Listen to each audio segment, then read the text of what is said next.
So today is Sunday and therefore I'm going to do another One Scene Sunday. I'm really sorry that I didn't do one last week. I was away camping and I tried to set one up to do to publish itself on Sunday last week and it just didn't work.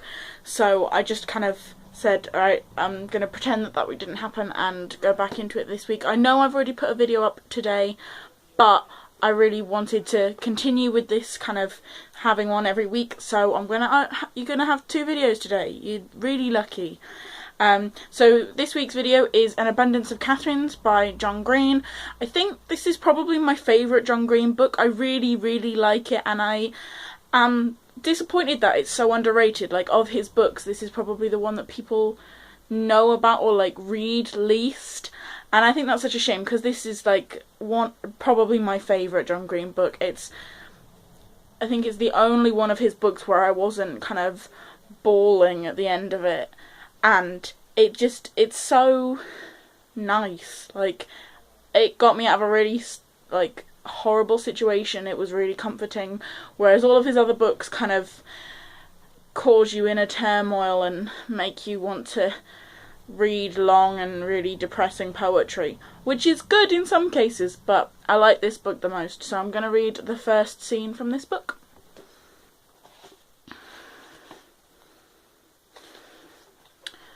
Chapter 1. The morning after noted child prodigy Colin Singleton graduated from high school and got dumped for the 19th time by a girl named Catherine, he took a bath. Colin had always preferred baths. One of his general policies in life was never to do anything standing up that could just as easily be done lying down. He climbed into the tub as soon as the water got hot, and he sat and watched with a curiously blank look on his face as the water overtook him. The water inched up his legs, which were crossed and folded into the tub. He did recognise, albeit faintly, that he was too long and too big for this bathtub. He looked like a mostly grown person playing at being a kid. As the water began to splash over his skinny but unmuscled stomach, he thought of Archimedes. When Colin was about 4, he read a book about Archimedes, the Greek philosopher who discovered that volume could be measured by water displacement when he sat down in the bathtub. Upon making this discovery, Archimedes supposedly shouted "Eureka!"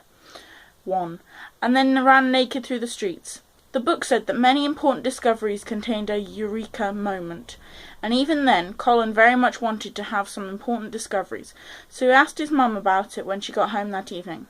"Mummy, am I ever going to have a eureka moment?" "Oh, sweetie," she says, taking his hand. "What's wrong?" 1. Greek.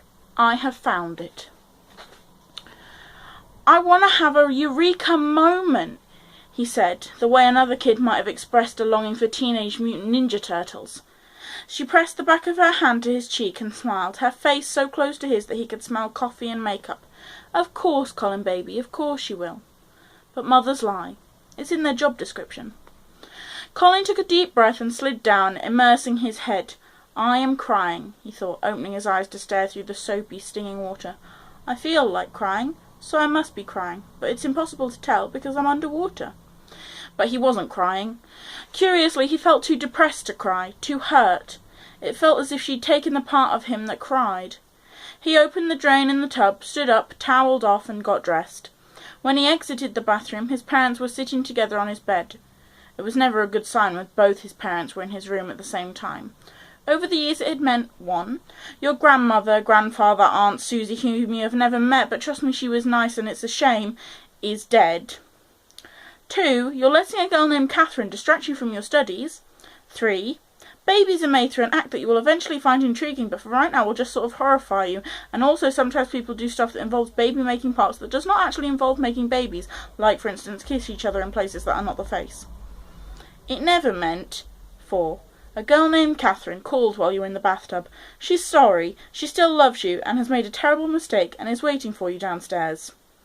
Even so, Colin couldn't help but hope that his parents were in the room to provide news of the number 4 variety. He was generally a pessimistic person, but he seemed to make an exception for Catherine's. He always felt that they would come back to him. The feeling of loving her and being loved by her welled up in him, and he could taste the adrenaline in the back of his throat. And maybe it wasn't over. Maybe he could feel her hand in his again, and hear her loud, brash voice contort itself into a whisper to say, "I love you," in the very quick and quiet way that she had always said it. She said "I love you" as if it were a secret, an immense one. His dad stood up and stepped towards him. "Katherine called my cell," he said. "She's worried about you." Colin felt his dad's hand on his shoulder, and they both moved forward, and then they were hugging. "We're very concerned," his mum said. She was a small woman with curly brown hair that had one single shock of white towards the front. "And stunned," she added. "What happened?"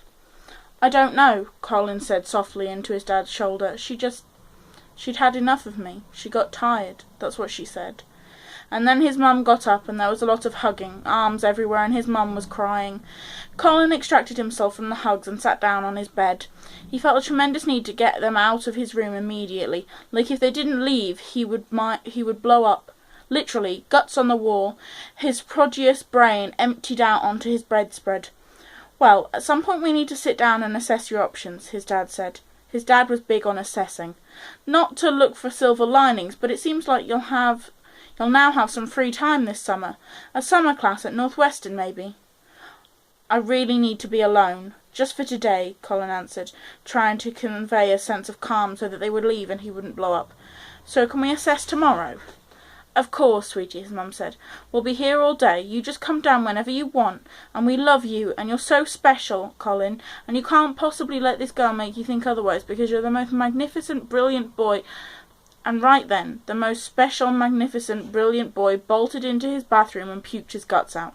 An explosion, of sorts. "Oh, Colin!" shouted his mum. "I just need to be alone," Colin insisted from the bathroom. "Please."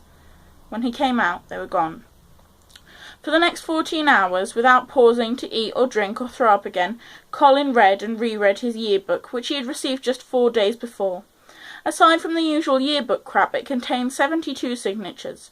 12 were just signatures, 56 cited his intelligence, 25 said they wished they'd known him better, 11 said it was fun to have him in English class, 7 included the words pupillary sphincter, number 2, and a stunning 17 ended "stay cool!" Colin Singleton could no more stay cool than a blue whale could stay skinny, or Bangladesh could stay rich. Presumably those 17 people were kidding. He mulled this over and considered how 25 of his classmates, some of whom he'd been attending school with for 12 years, could possibly have wanted to know him better, as if they hadn't had a chance. But mostly those 14 hours he read and reread Katherine XIX's inscription. Col. Here's to all the places we went, and the places we'll go. And here's me, whispering again and again and again and again, "I love you. Yours forever, Katherine." Number 2. More on that later. Eventually he found the bed too uncomfortable for his state of mind, so he lay down on his back, his legs sprawled across the carpet. He anagrammed "yours forever" until he found one he liked. Sorry Fever. And then he lay there in his fever of sorry and repented the now memorized notes in his head and wanted to cry, but instead he only felt this aching behind his solar plexus. Crying adds something.